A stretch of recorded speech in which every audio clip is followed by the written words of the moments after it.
Hello guys, আজকে আমরা বহরমপুর যাচ্ছি চান করতে। চলো। রাজি হলো ইচ্ছে তোমারই জন্যে, হতে পারি গল্প তুমি কাছে টানলে, হতে পারে জানলা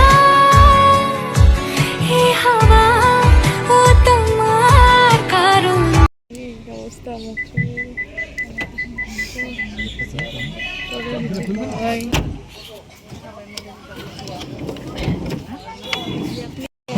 গঙ্গায় এই যে আমাদের গাড়ি,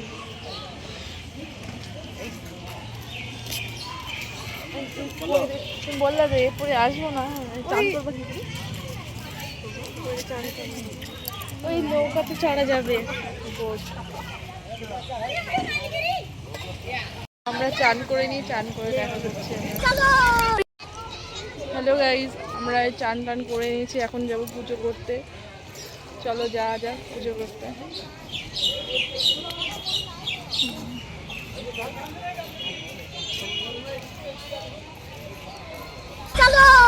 হ্যালো গাইজ, চলে এসেছি বিষ্ণুপুর কালী মন্দিরে। জায়গা খুব সুন্দর, জায়গা খুব সুন্দর, কি বলবো, না দেখলে বুঝতে পারবেন না। আগে পুজো দেবো, তারপরে এইদিকে আসবো ঘুরতে। হ্যাঁ, একবার দেখিয়ে দিই পেছনটা। এই যে খুব সুন্দর জায়গা, খুব। আমরা সবাই নেমে পড়েছি এখানটায়। শুনুন না, কেমন লাগছে? খুব সুন্দর, খুব। ও অন্ধকার লাগছে কেন তোমার মুখটা? চলো। এই যে কালীবাড়ি।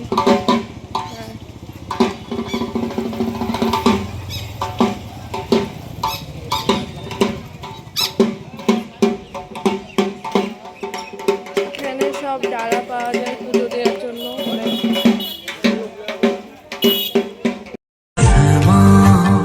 মা তোর চরণ ধরে থাকতে দিস রে জনম ধরে আমার মাগো, তোরে পাগল ছেলে রইবে রে রোজ তোরা চুলের ছায়ায়, তুই নাকি মাসার বোঝনি, তোর কাছে নাই কিছুই কঠিন, তোর ওই দুটি চরণ তলে থাকবো আজীবন।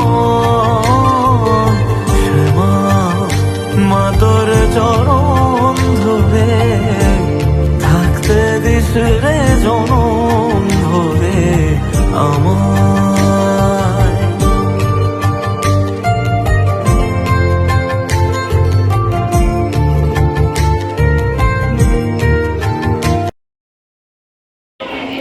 খুব প্রচণ্ড ভিড়, পুজো দিতে পারছি না, লাইনে দাঁড়িয়ে আছি।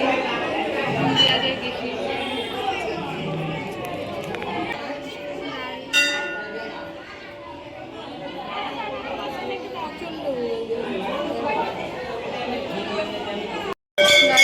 কেবল পুজো দেওয়া হলো, অনেকক্ষণ লাইনে দাঁড়িয়ে মন্দিরের ভেতরটা দেখো, মায়ের ছবি।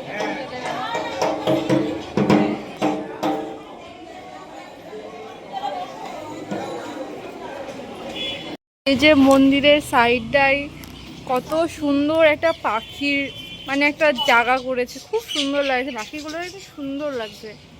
এই যে এগুলো বিদেশি টিয়া, হ্যাঁ অন্য দেশের টিয়া, এগুলো সাদা টিয়া যেটাকে বলে, সাদা কালারের, খুব সুন্দর লাগছে।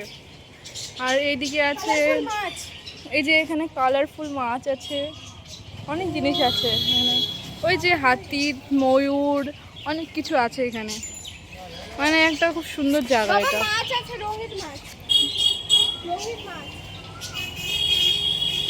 পাখিগুলো।